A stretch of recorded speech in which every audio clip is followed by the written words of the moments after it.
Hi guys, kind of bored doing live on TikTok. Right now, people there think I'm Vince. In reality, I'm Kurt. So, those people who are confused are now asking me questions if I'm Kurt or Vince.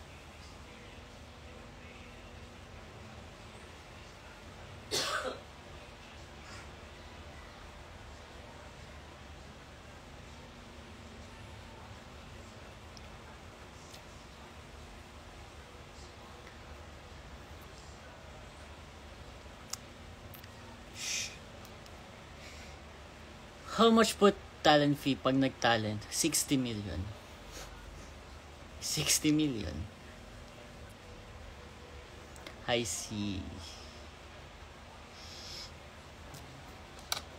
Grabing self-profile yun.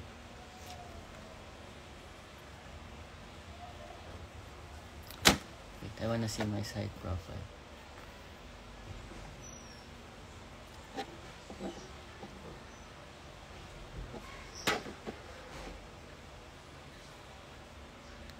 Ganito ako magla-live.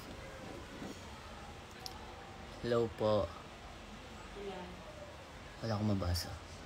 I'm holding a mirror.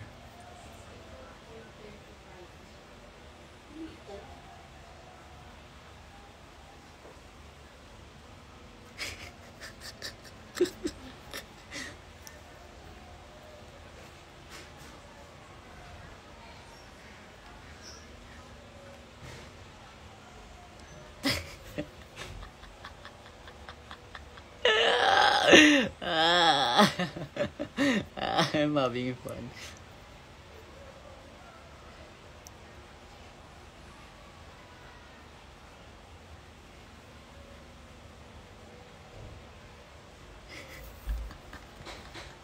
Kilala mo po si Charles Angeles? Opo. Model. Kunwari model ako ng Anessa. Edit nyo to ha. Inutusan, joke lang.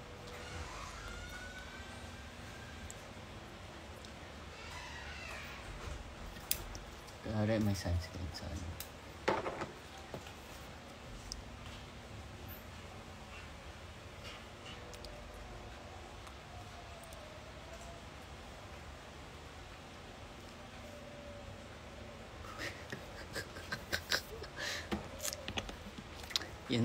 You know the drill.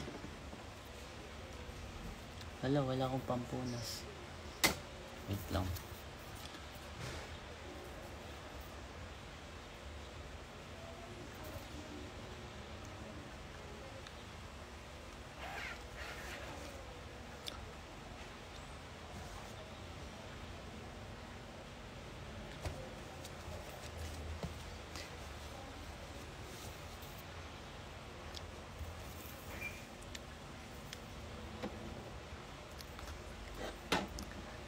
Wow, may reflector.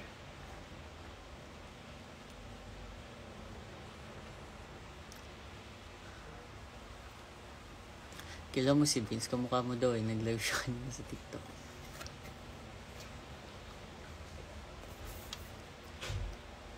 Hi Nelly. Guwapo. Perfection. Look at this. That face.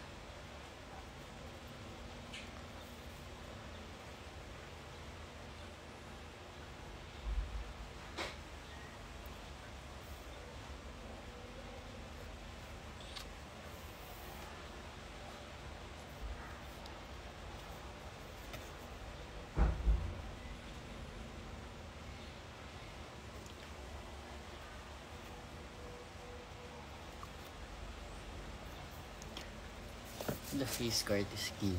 Thank you.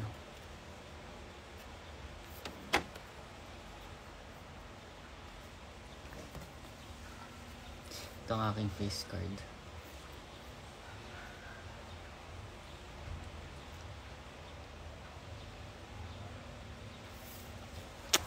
Nakikita ko si Chang.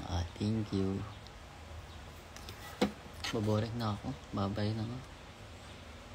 Ay, wait lang. Sabi niya, mine sa salamin. Sige, wait lang.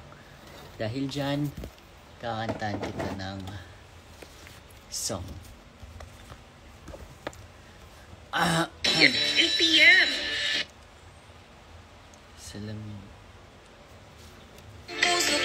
Mapagbigyan, mahiwagang salamin, ang nanda niya aaminin, kanyang tunay na pagtingin. Mahiwagang salamin, ano bang dapat gawin? Bakit ang puso'y nabibitin? Salamin, salamin sa dingding, nasa ng pag-ibig. Salamin, salamin sa dingding, kailan bang sabihin? Salamin, salamin sa dingding, nasa ng pag-ibig. Salamin, salamin, kailan niya ba ako papansinin? Next song, request kayo. Yung alam ko ha. Habang wala pa kayong request. Ito, kakantahan ko muna kayo.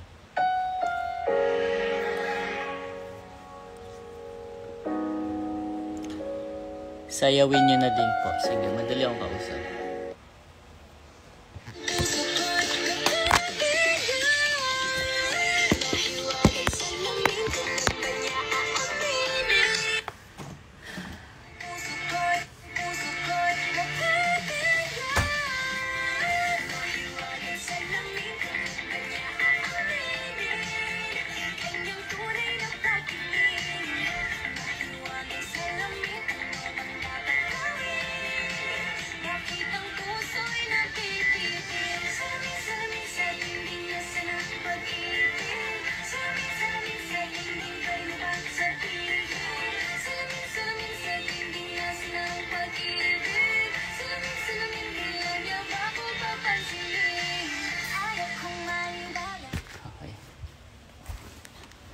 Okay na guys, mahal na yung TL.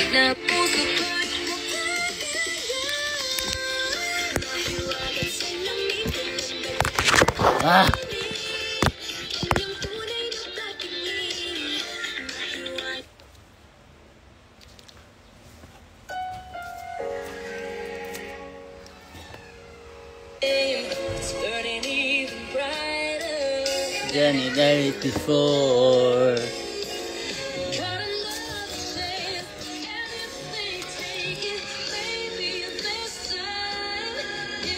Kantahin mo yung Dayang Bayalamat. Sige. Dayang Bayalamat.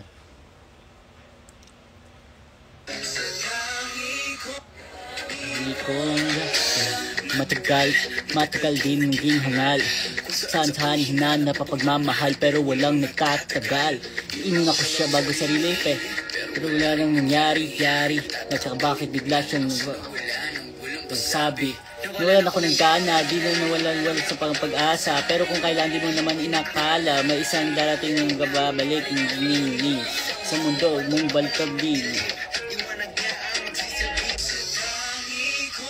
Kakantahin ko na. Sa tangi kong dayang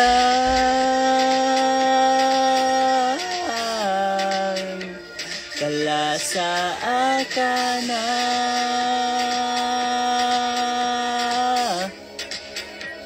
ang pipiliin ka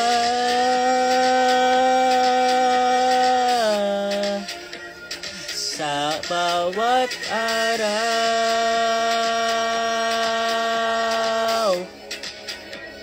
ang tangi kong dayang. Ano pang gusto nyo kantahin ko?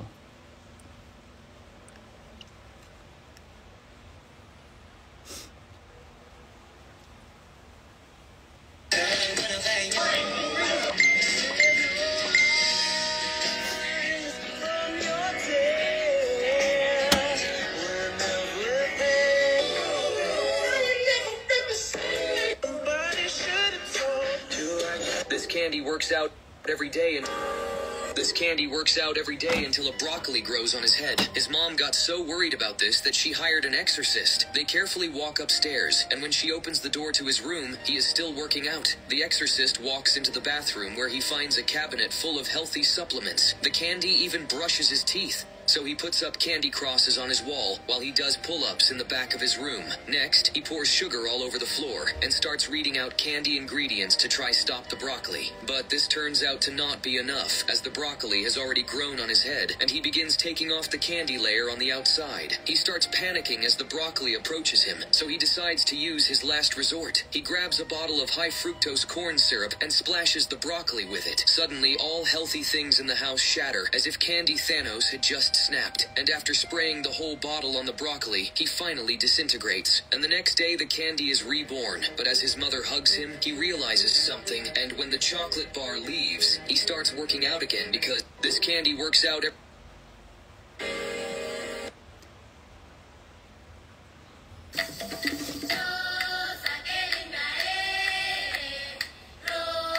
good.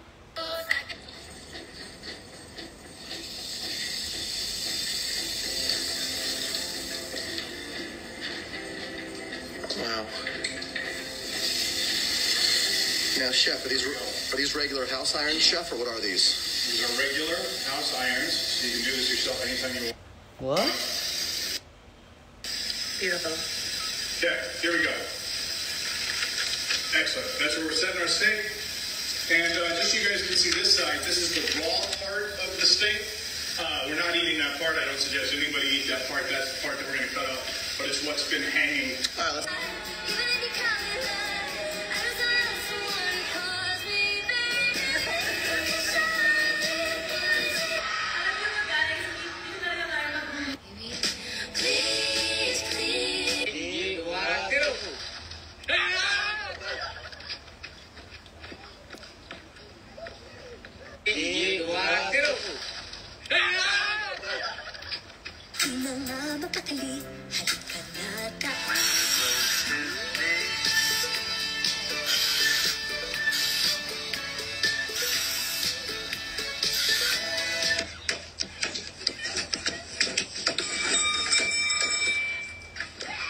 Take it. Thank you. So,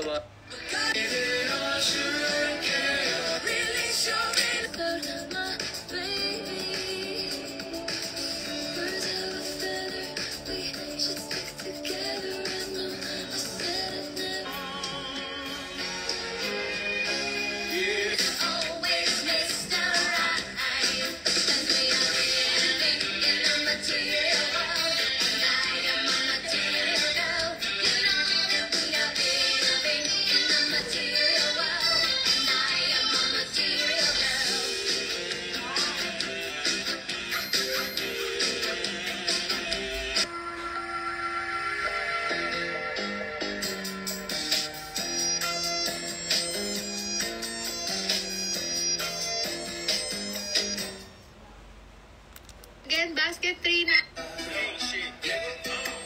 The man suspected that his wife's Paano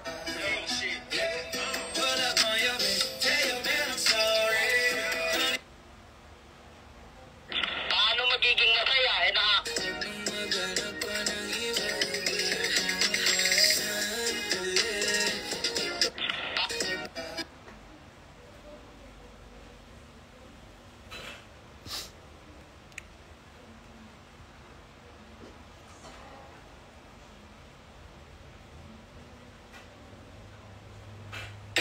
The man suspected that his wife's paralysis was a disguise, so he